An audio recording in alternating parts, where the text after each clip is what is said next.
Halo, selamat datang di Loforia. Ini adalah suatu ruang buat kita yang kita kembangkan buat kita diskusi santai gitu ya. Dan penuh makna, no judging, benar-benar ngebahas atau ngebedah tentang permasalahan-permasalahan sosial yang kita jumpai sehari-hari. Tapi kita karena kali ini kita bersama dengan Bro Sakib, seorang lawyer, advokat yang biasa membidai hukum keluarga. Kita hari ini akan ngomongin masalah keluarga sih secara umum ya, walaupun kadang-kadang ada beberapa yang bakalan masuk ke masalah-masalah yang terbesar dihadapi keluarga, seperti misalnya perceraian ya bro ya, Yes. which is kerjaannya Bro Sakib nih, day to day work lah gitu ya. Halo guys. Nama saya Andre, Iya. saya bersama dengan Bro Sakib kita kolaborasi bareng-bareng di suatu law firm namanya MTI, Muhammad Sakib Idari Law Firm MTI gitu ya. Kemudian juga ada mainan kita ya, supporter kita yang namanya Olingwa EPO, Event Planning and Organizing. Ya, jadi di sini hari ini Bro Sakib, thank you banget loh. Akhirnya setelah sekian lama kita bisa ngegodok bareng-bareng gitu kan. Lama banget ya. Tuker ide, tuker ide ya, tuker ide yang luar biasa. Karena kalau ngomong dengan Bro Sakib ini sedikit banyak pasti nyerempet exposure-nya tuh pasti ke pasal-pasal gitu ya. Jadi yang selama ini biasanya orang-orang bicarakan gitu ya, yang ya orang-orang awam bicarakan itu kalau sama Bro Sakib akan dibahas tentang ini dari segi hukumnya begini nih gitu kan. Dan karena kita bicara tentang dalam hal ini hari ini kita bicara tentang perkawinan atau keluarga, mau nggak mau kita harus bicara agama nih gitu. Oke, betul gitu kan. Karena lahir kemudian pernikahan dan yang terkait di dalamnya begitu ya, waris bahkan gitu ya, sampai kematian itu adalah momen-momen di mana orang itu menjadi tiba-tiba ya, ada yang tiba-tiba, ada yang udah dari dulu gitu ya, itu merasa dekat dengan pencipta gitu ya, dengan Tuhan gitu kan.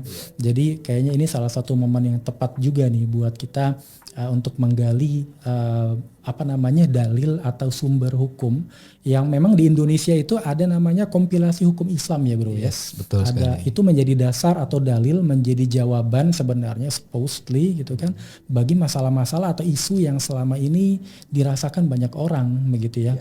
Nah, jadi Bro Sakib kira-kira gimana pengalaman Bro Sakib nih sebagai mungkin sekilas dulu tentang sepak terjang lah sebagai advokat gitu ya. Asik. Oke, thank you semuanya, terima kasih Bro Andre. Memang banyak ya kita menghadapi permasalahan-permasalahan terkait perceraian gitu ya.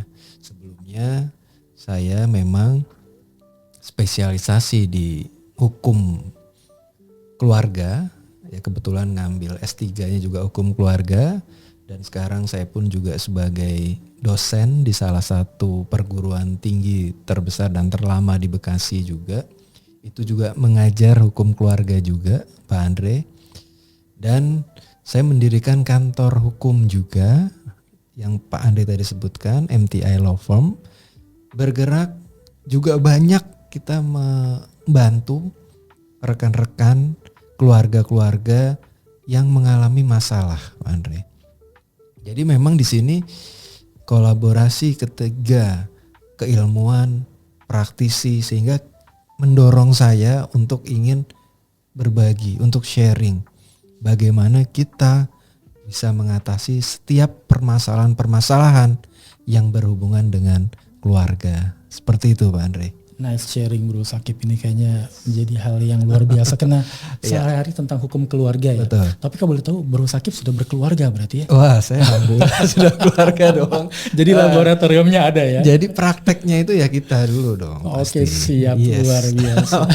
Masya Allah. Oke, Bro Sakib. Jadi kita kan suka ngelihat nih di sekitaran kita, apakah di keluarga besar gitu ya, atau di masyarakat katakanlah orang-orang yang selama ini punya problem dengan pernikahannya. Pernikahan dalam artian kan pernikahan itu nggak cuma serta-merta laki-laki dan perempuan aja. Kadang ada anak-anaknya dan lain-lain. Kadang ada orang tua yang kesulitan berkomunikasi dengan anak, dianggap anaknya udah going astray atau sudah terlalu jauh dari nilai yang disepakati oleh keluarga dari awalnya begitu ya. Kemudian ada juga kasus-kasus perceraian dan lain-lain. Itu kira-kira gimana bro? Tentang bagaimana kita menyikapi teman-teman kita yang selama ini kesulitan ya. Karena ada banyak momen kadang-kadang saya ngelihat mereka itu teman-teman kita ini banyak yang mendapatkan masalah dan mereka karena masalah tentang keluarga ini akan menggelayuti mereka sehingga mempengaruhi psikis ya, emosional bahkan karir ya, bahkan karir juga gitu. Itu mereka menjadi tidak tahu apa yang harus dilakukan kadang-kadang jadi kayak paralyzed ya, kayak terkunci gitu tiba-tiba. Itu gimana bro? Ya, kalau kita berbicara terkait tentang hukum keluarga, hukum pernikahan, kita kembali ke dasar-dasar kita itu mau menikah itu untuk apa sih gitu. Ya. Karena menurut data BPS pun ya 2024 terakhir tahun lalu, kalau data sekarang belum ada, tingkat perceraian di Indonesia 399.000 Pak Andre. 399.000 dalam waktu 1 tahun itu. 1 tahun itu, yes. Wow, Nah itu cukup angka yang fantastis ya. Mencengangkan lah ya. 251.000 itu disebabkan oleh pertengkaran. Gitu. Kembali ke konsep dasar pernikahan. Kalau memang pernikahan itu mau untuk bertengkar, gitu ya, mau untuk cuman menuliskan akta perceraian gitu ya, menorehkan itu, ya untuk apa menikah gitu kan. Kembali lagi, dalam kompilasi hukum Islam, dalam Al-Quran, itu juga jelas. Filosofi dasar kita mau menikah itu adalah misakon golizon. Perjanjian yang kuat, perjanjian yang abadi, perjanjian yang teguh, itu untuk Sang Maha Kuasa gitu. Jadi sehingga tidak bisa perkawinan ini untuk main-main. Yes, gitu. Betul. Tidak bisa. Jadi ketika keluarga kita harmonis, masyarakat kita ideal, dan nanti negara itu juga akan sejahtera, akan selesai permasalahan-permasalahan itu. Makanya ketika kita melihat negara kita kacau, melihat masyarakat kita tidak banyak kerusuhan, banyak keributan, itu lihatlah dari keluarga kita dulu gitu ya. Lihat dari keluarga kita sudah baik belum? Sudah sesuai dengan arahan, sudah jelas sesuai dengan ketentuan yang sudah digariskan. Bagaimana konsep-konsep membina keluarga yang sakinah, mawidah, warohmah. Nah itu dia. Itu adalah kunci bagaimana kita menyikapi fenomena yang banyak terjadi sekarang itu seperti itu. Nah ada contoh kasus ketika sekarang kan marak Gen Z, Alpha gitu, generasi milenial gitu ya. Saya melihat ketika kita baca data lagi nih Pak Andre ya, tingkat perceraian semakin meningkat, populasi pernikahan semakin menurun. Jadi mereka semakin takut untuk masuk dalam peranata pernikahan. Dalam pernikahan. Yang memang kita disuguhi dengan berita-berita di media sosial tersebut, banyak perceraian, banyak pertengkaran, banyak pembunuhan. Itu menjadikan mereka takut untuk memulai. Sedangkan zaman kita dulu menikah adalah wajib hukumnya untuk yang mampu. Ya, ada 5 hukum untuk menikah ya, wajib. Ya, betul. 5 hukum. Nah, ketika memang kita sanggup, kita mampu, nah itu jadi wajib. Ya. Tapi sekarang generasi muda, perputaran arah pandangan itu semakin jauh, semakin berbeda. Belum ditambah yang trauma ya. Betul, belum yang trauma seperti itu. Sehingga itulah konsen yang harus kita sampaikan ke masyarakat. Begitu Bu Andre. Nice. Jadi kembali kepada tujuan kita menikah tuh untuk apa gitu ya. BTW ada yang pernah menyampaikan ke saya, ini cukup kontemplatif pertanyaannya. Memang tujuan kamu menikah tuh apa gitu ya. Dulu ada yang bilang kayak misalnya gini, kalau kamu menikah dengan pasangan gitu. Karena dia ganteng atau cantik gitu ya. Itu selama proses bertahun-tahun yang ganteng akan melar gitu. Yang cantik akan keriput begitu ya. Hilanglah alasan untuk menikah. Kalau kamu menikah untuk alasan sosial, karena dia Raden gitu ya, atau dia S3 nih misalnya gitu, saya nikah. One day itu akan obsolete, akan alasan itu akan tidak lagi berlaku gitu ya. Kalau karena materi, ya one time mungkin kadang-kadang kita akan ketemu orang-orang yang selama pernikahannya survive, tapi ekonominya kandas. Nah gitu ya, apakah menjadi alasan untuk menyelesaikan mengakhiri termination peranata pernikahan begitu kan. Nah jadi memang, tapi kalau kita kembali kepada Allah gitu ya subhanahu wa ta'ala, maka Allah tidak akan pernah miskin gitu kan, akan selalu hidup al-hayyu begitu ya. Jadi dan mungkin saya rasa ya samara itu ya, sakinah mawadah warahmah itu adalah berkah yang memang diberikan oleh Allah buat orang-orang yang memang meniatkan gitu ya, meniatkan pernikahannya atas dasar itu ya, Bro Sakib ya. Gimana kira-kira? Betul. Ya kita kembali, kalau memang tujuan akhirnya itu nanti wa ma khalaqtul jinna wal insa illa liya'budun. Menikah adalah ibadah, Bro. Menikah adalah ibadah, bagaimana kita kembali kepada konsep diri, itu pun juga ternyata solusi sekarang. Yes, betul. Orang yang gagal menikah, orang yang takut menikah, orang yang bingung nih mau nikah tuh mau ngapain gitu kan. Karena bukan sekedar, ada ya orang kalau menikah bingung gitu ya. Nikah tuh ngapain gitu. Kita udah nikah, disuruh nikah apalagi masih muda gitu kan. Itu menarik disuruh gitu. Tanggung jawab ya. Disuruh tanggung jawab yang besar. Gitu. Tapi tidak dibina secara mental dan akhlaknya. Oke, serem banget sih ini. Sehingga case kita di lapangan, Bro, kalau nanti suatu saat kita inilah ke pengadilan biar lihat begitu ramenya pendaftaran nikah itu di di pengadilan agama. Di pengadilan agama itu banyak sekali pendaftaran untuk untuk perceraian. Itu banyak sekali mereka itu. Ratusan ya per hari ya. Ratusan bisa itu yang daftar. Luar biasa. Nah, itu di setiap daerah penuh. Nah, terutama Jawa Barat, itu Jakarta itu penuh itu. Itu udah penuh. Apa tuh? Zona-zona merah. Zona-zona merah. Itu terjadi pertikaian, tidak ada visi membina keluarga ke depan itu mau apa gitu ya. Nah, itu sehingga ya sudah akhirnya patah. Pisah gitu. Yang menjadi korban kita pernah menemukan juga itu mantan suami dan mantan istri itu tarik-tarikan anak, Pak Andre. Disaksikan oleh banyak orang, oh ini anak saya, bukan itu anak kamu, gitu kan. Jadi sehingga membawa dampak psikis, kesehatan mental untuk trauma buat si anak, si suami, istri dan keluarga besarnya. Yes, betul. Itulah makanya banyak yang seperti itu. Ngomong-ngomong kayaknya ini keadaan seperti ini kan pasti dilatar belakangi oleh tradisi atau ada exposure katakanlah dari kehidupan modern di mana misalnya wah saya belum punya rumah saya nggak mau nikah ya gitu kan. Oh belum punya mobil keluaran terbaru belum mau menikah, ini kan semacam tradisi ya gitu ya. Dan mungkin kalau di zaman para boomers atau Gen X katakanlah atau yang millennials gitu ya, mungkin masih terkena paparan di mana mereka dapat deadline nih. Oh kamu usia sekian sudah harus nikah. Dulu papa mama juga kita gitu kan. Betul, nah sekarang ini tradisi itu masih menjadi kungkungan nggak Bro Sakib gitu ya? Saya bagian dari tradisi tersebut. Ya, saya bagian dari tradisi tersebut. Jadi ketika usia 25 sudah ada warning.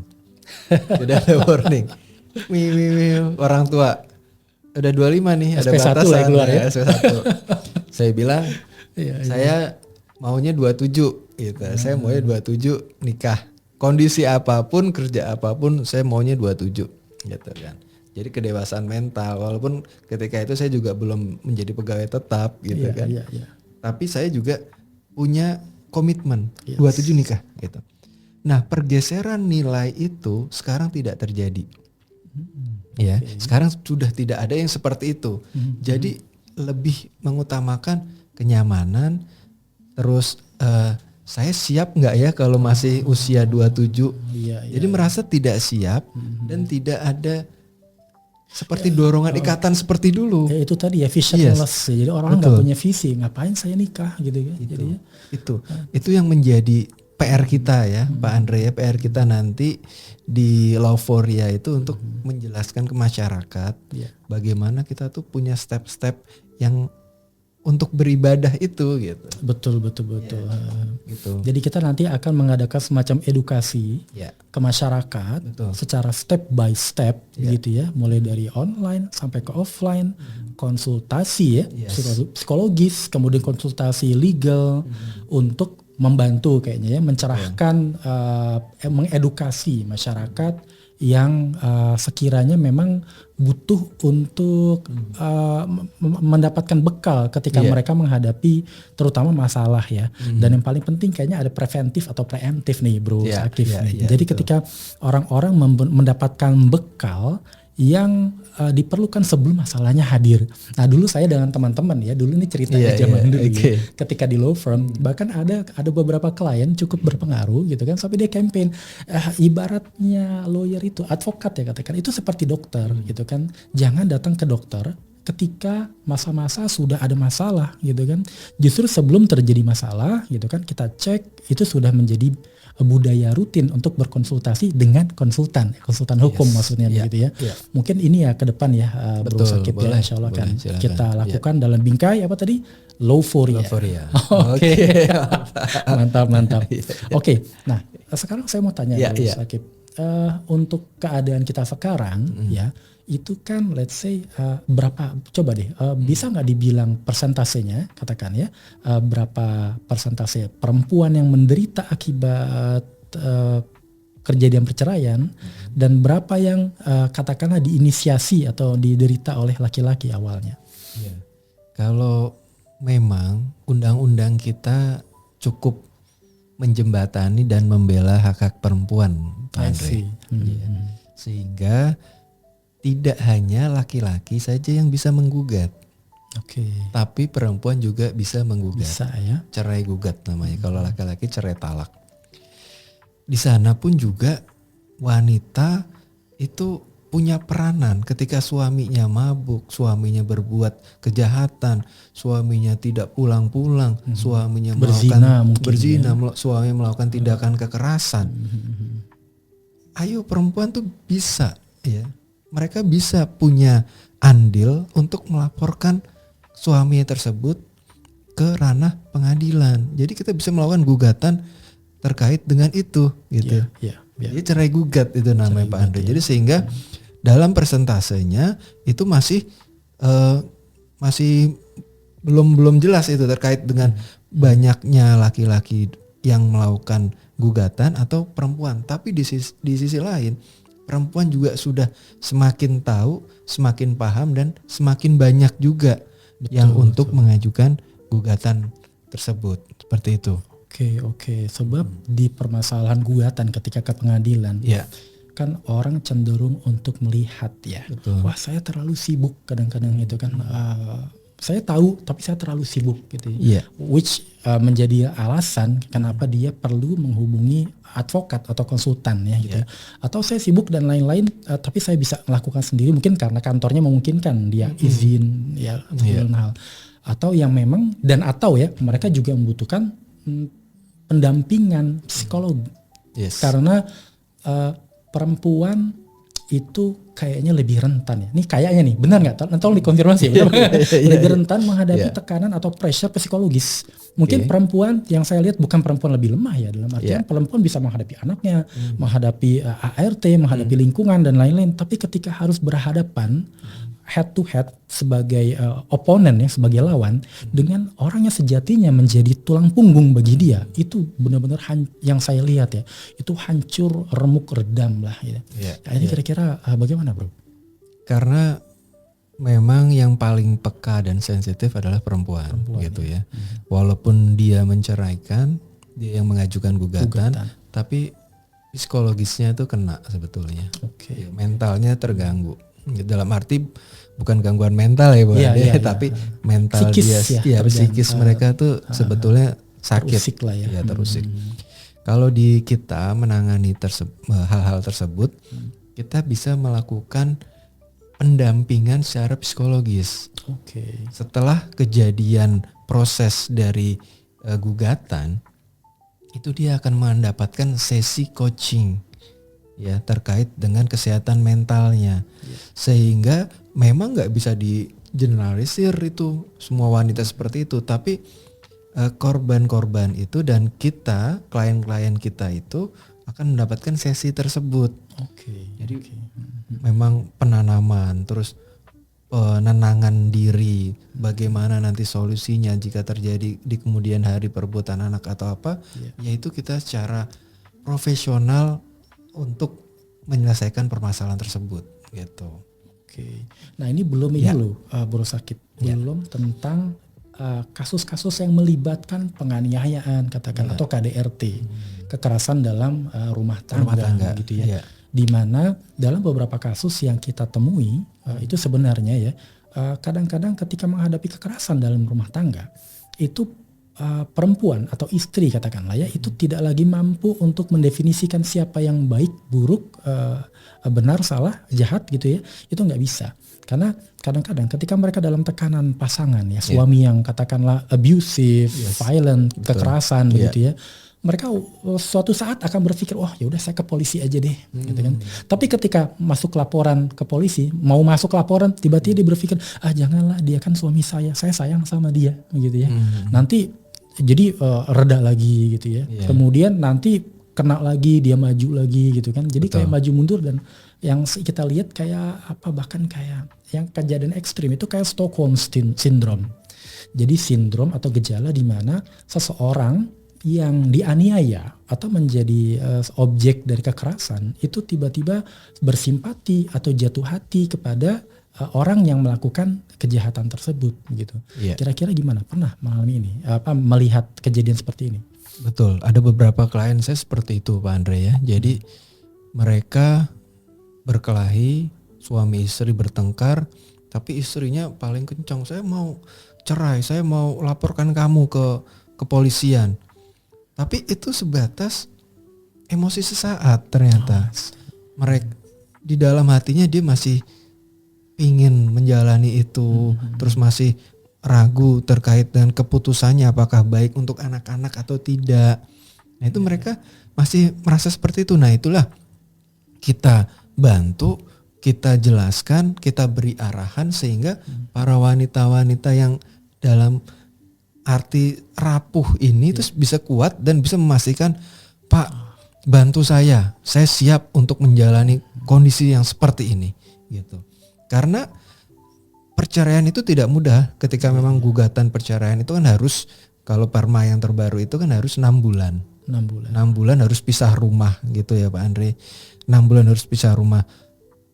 Tapi di nomor selanjutnya itu dijelaskan bahwa tidak usah 6 bulan, tetapi ketika terjadi KDRT yang bisa dibuktikan itu bisa langsung diajukan gugatan.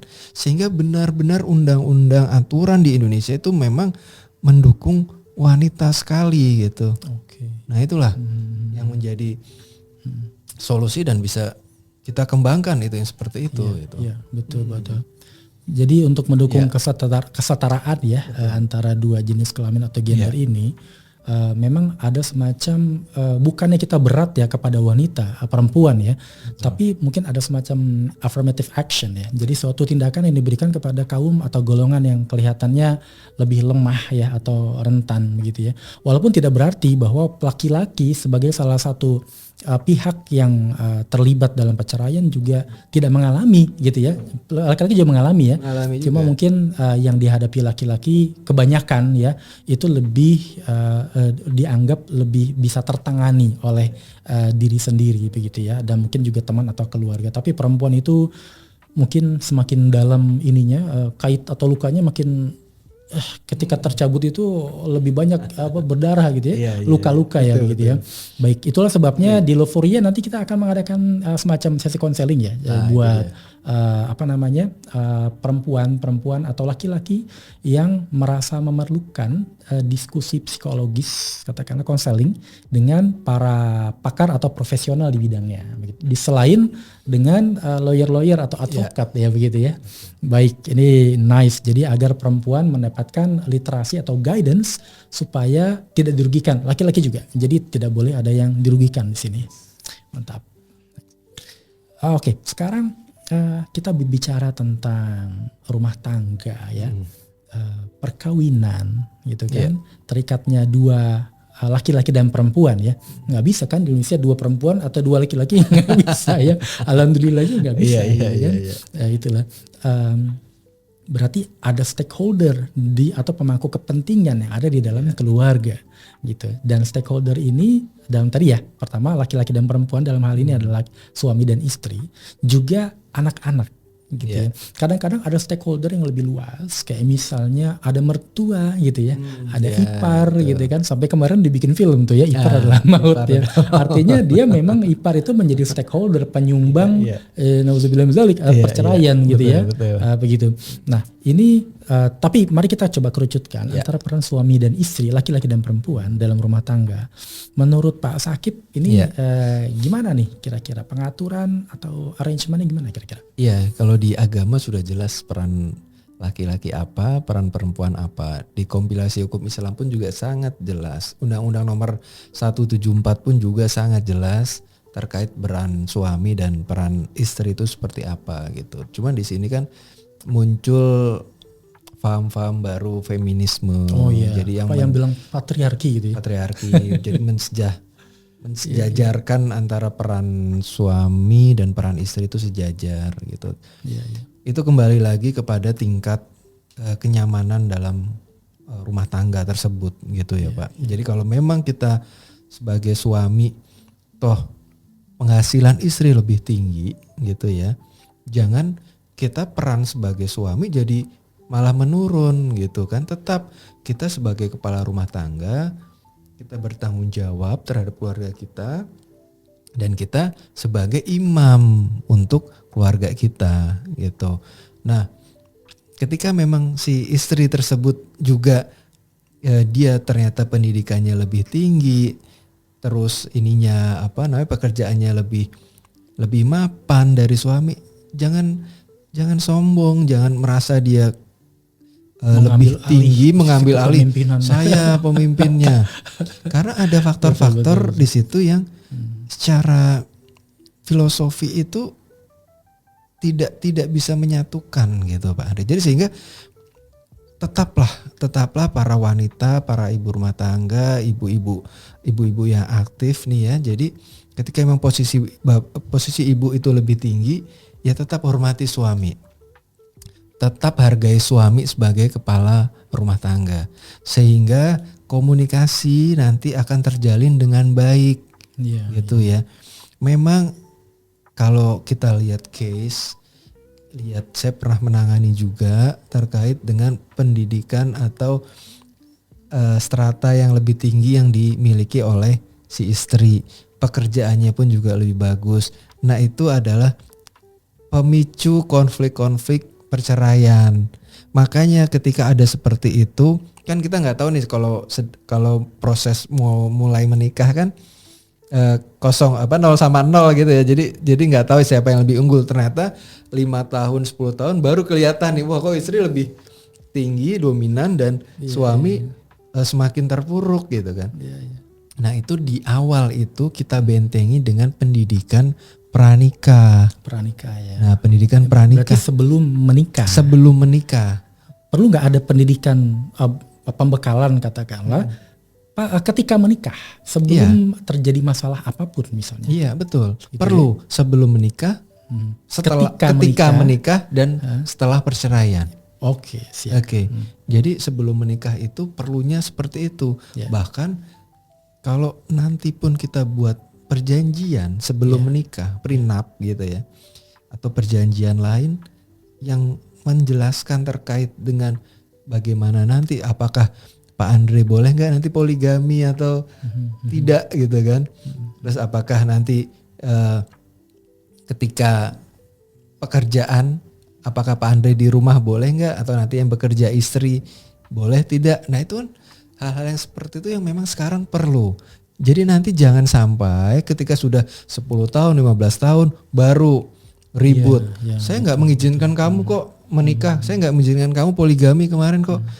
Ini ada loh yang dulu kita buat klausul, kan kita udah sepakat. Betul. Nah itu bisa menjadi penunjang ketika nanti terjadi gugatan.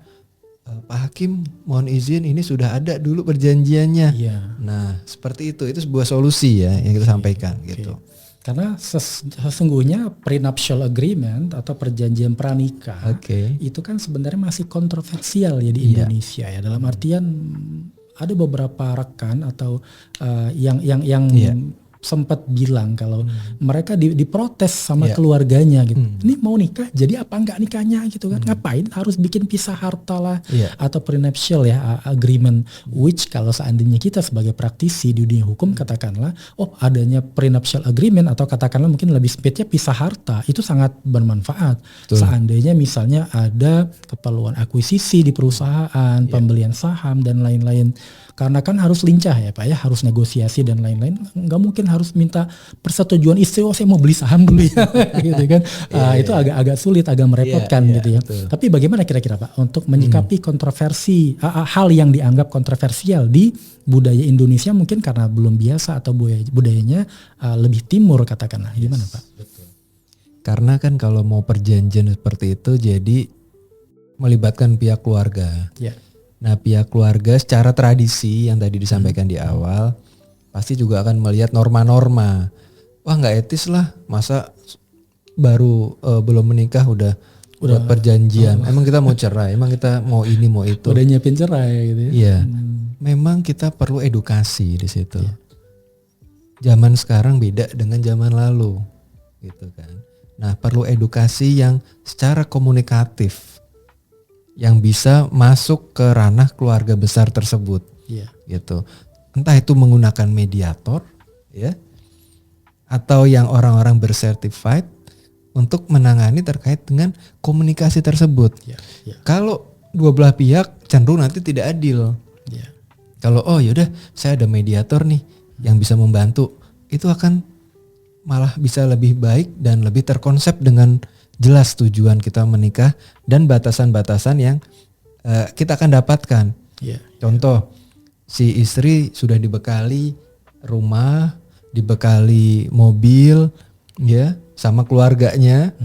Tiba-tiba di kemudian hari terjadi permasalahan, langsung suami mengklaim bahwa ini harta bareng dong, kan kita menikah. Sudah ada nih gitu kan. Nah, itu kan yang nggak diketahui dan kita perlu koreksi di sana bahwa di prenup pun juga ada pemisahan, misalnya ini harta yang sudah hak istri yang nanti sampai kapanpun ini punya istri seperti itu. Nah itu kan lebih memperjelas dan malah cenderung tidak menimbulkan konflik gitu Pak malah Andre. Jadi minim drama ya. Iya, minim drama, betul. Tapi kalau dalam Islam sendiri kita kembali kepada KHI ya, yang menjadi basis dari kegiatan hukum yang bernama pernikahan ini, perkawinan ini. Dalam Islam sendiri bagaimana memandang prenuptial agreement? Iya, dalam Islam nggak apa-apa, boleh, sangat sebab boleh. Yang halal ya? Iya, sebab yang halal itu untuk kemaslahatan. Malah kaidahnya juga sangat boleh Pak Andre, sangat dianjurkan gitu.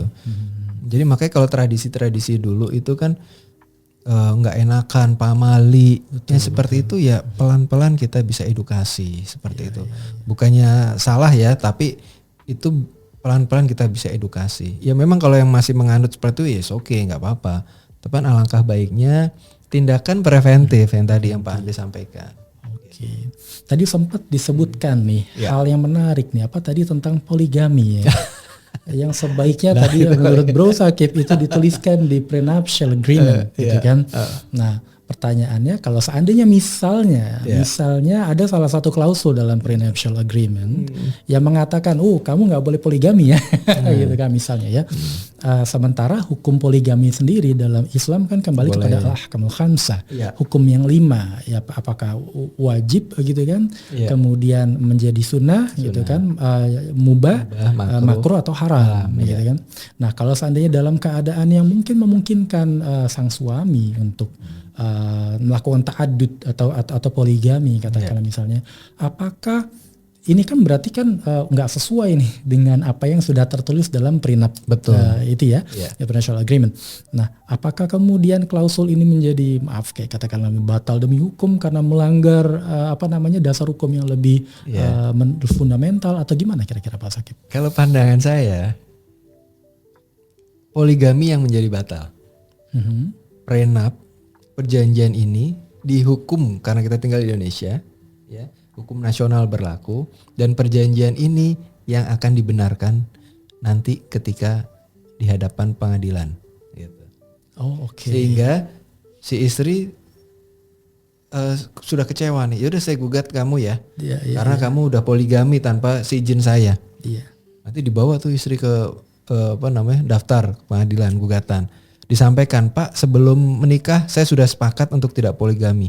Nah itu menjadikan bukti, Pak Andre. Sehingga hakim akan melihat, akan menilai bahwasanya si istri ini benar dan sesuai dengan kesepakatan awal. Mari ke Pak Sakib langsung happy nih. Itu ya. Bahasanya cukup. Kalau untuk para ibu-ibu, para wanita, buat perjanjian itu, gitu. Kalau sudah terlanjur gimana nih? Terlanjur menikah gitu kan? Atau saya biasanya kalau menghadapi pihak yang berkonflik, biasanya kalau kita udah ada settlement atau hasil negosiasi yang sudah win-win solution dan tidak sesuai dengan kesepakatan di awal, maka kesepakatan di awal kan tentunya bisa ya di amandemen atau direvisi gitu ya. Betul. Gitu. Tapi bisa, sekali lagi kembali kepada keridoan, keinginan suami dan keridoan istri ya. Iya betul. Nah itu juga adil kalau seperti itu Pak Andre sampaikan. Kalau nanti ada addendum terkait dengan perjanjian yang tadi sudah dibuat, istrinya cocok, setuju, ya nanti dibuat addendum perjanjiannya bahwa boleh gitu kan. Kalau memang istri kan juga semakin lama mungkin ikut ngaji di mana, ikut bertambah di mana, bertambah keilmuannya, keislamannya, cara masuk surganya dengan cara apa gitu kan. Ya itu juga sah-sah saja kalau istrinya ridho gitu kan. Baik. Ini kayaknya bisa jadi bahasan sendiri ya. Nanti bahasnya nanti aja panjang. Siap, nanti akan kita sobatkan nanti ya. Baik, nah kemudian kita juga suka melihat nih Pak Sakib beberapa sebab ketidakharmonisan, kayak misalnya orang tua dengan anak, atau mungkin dalam hal ini yang lebih khusus adalah sesama pasangan ya, suami istri, itu kadang-kadang dilatar belakangi oleh campur tangan keluarga besar gitu ya. Biasanya seandainya ada laki-laki yang memiliki keluarga besar, istri keluarga besar, kemudian salah satu keluarga katakanlah lebih berpengaruh gitu ya, apakah secara status sosial, ekonomi gitu kan. Nah dalam masyarakat kerap kali banyak juga yang enggak tapi ya kerap kali yang berpengaruh ini kemudian campur tangan ke pernikahan anak-anak mereka. Nah ini kalau menurut Pak Sakib gimana? Ini betul, ini terjadi. Jadi campur tangan orang tua itu sangat-sangat kental di Indonesia ya.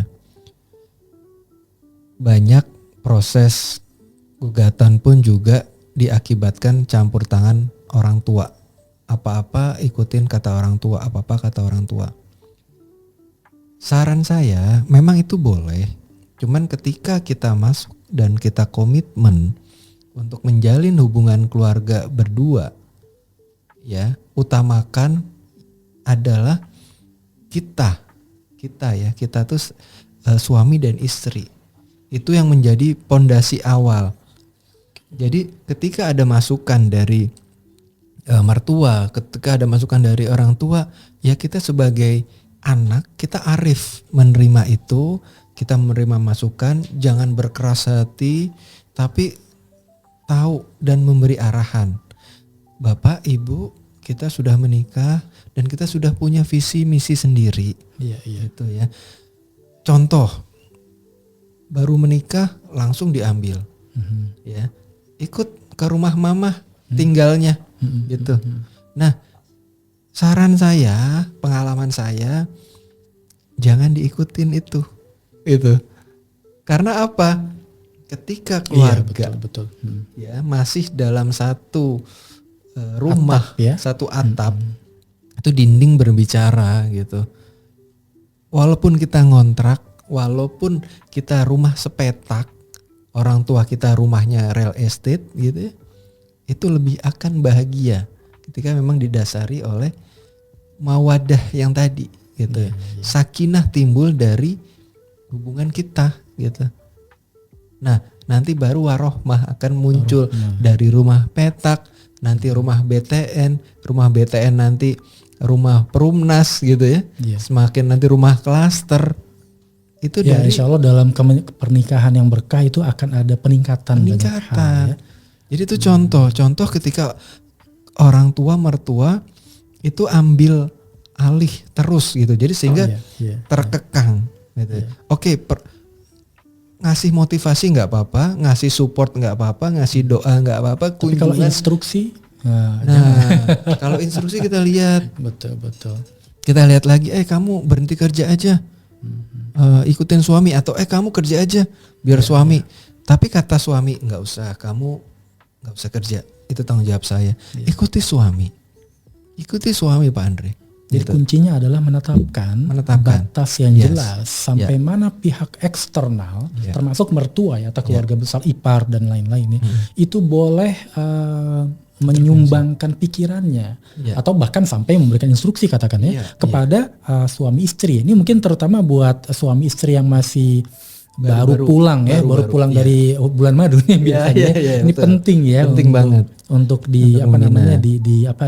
diterapkan ya. Jadi mulai menjaga boundaries atau batas-batas dengan keluarga besar sekalipun ya. Betul. Karena sekalinya seorang perempuan atau laki-laki sudah menikah, maka loyalitasnya sudah berubah ya Pak Sakip ya. Betul, gitu ya. Jadi kepada pasangan masing-masing ya. Walaupun kalau laki-laki masih tetap kepada ayah ibunya. Gitu. Tapi tetap bagaimana, nah ini kayaknya butuh seni nih.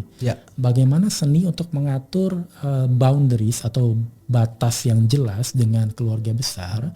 Ini butuh seni karena yang kita lihat sekarang banyak pernikahan itu yang kandas. Salah satunya karena itu ya, itu dilatar belakangi oleh minimnya kemampuan laki-laki atau perempuan gitu ya untuk menampakkan leadership mereka, untuk apa sih kalau orang bilang kemampuan untuk berkata tidak, gitu ya. Betul. Itu gimana kira-kira? Iya betul Pak Andre. Jadi kalau sebatas orang tua itu support dan doa aja gitu. Jadi maksudnya gini, ketika memang sebelum menikah, ini contoh saya dengan mertua ya, contoh aja ya, contoh saya dengan mertua, ketika itu gentleman agreement. Di hadapan ketika saya melamar istri di ruang tamu, mertua saya, ayah istri saya itu bilang, Mas Sakip, jangan poligami ya. Jangan poligami. Jadi mertua saya itu tidak meminta nanti istri saya belikan rumah yang gede, mobil yang banyak, cuman pesan dari ayah mertua saya, Mas Sakip, kamu jangan poligami, gitu. Gentleman agreement, baik Pak, gitu saya bilang. Nah, habis itu kita mulai acara lamaran, serah terima segala macam prosesi adat lah. Nah seperti itu. Jadi kita bisa mengambil pelajaran dari situ juga. Betapa kalau prenup itu memang tertulis, nah ini bisa diucapkan. Tapi kan juga kita melihat ya faktor-faktor lain, dan tetap yang menjadi kunci. Jadi ingatan gentleman agreement tersebut saya terus ingat sampai sekarang gitu. Sampai sekarang terus ingat terkait dengan itu. Nah, sehingga setelah itu saya dan istri itu juga mengambil langkah-langkah sendiri. Bagaimana proses dalam mengarungi kehidupan, mendidik anak, bagaimana untuk masalah pekerjaan. Nah, itu kita semua putuskan, Pak Andre. Jadi cukup nih untuk Bapak Ibu atau mertua-mertua yang masih campur tangan ke anak-anaknya, biarlah anak-anak itu tumbuh dewasa. Karena proses pernikahan itu ibadah sampai mati. Betul. Iya, sampai mati, dan proses itu terus berjalan. 5 tahun, 10 tahun, 20 tahun, 25 tahun. Itu terus berjalan. Belum tentu kita setahun, 5 tahun itu sudah beres. Belum tentu, karena masih ada 10 tahun, masih ada 20 tahun, dan itu terus namanya pernikahan pasti ada suka dukanya, ada perselisihannya.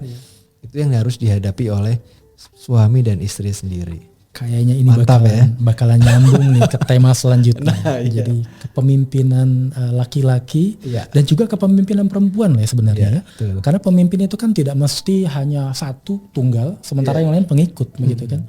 Bisa jadi yang nomor 2 ini sebenarnya pemimpin juga. Tapi ketika pemimpin nomor 1 keluar, maka berlakulah pemimpin nomor 2 di rumah tangga. Jadi sebenarnya keduanya pemimpin, keduanya harus menetapkan boundaries gitu ya.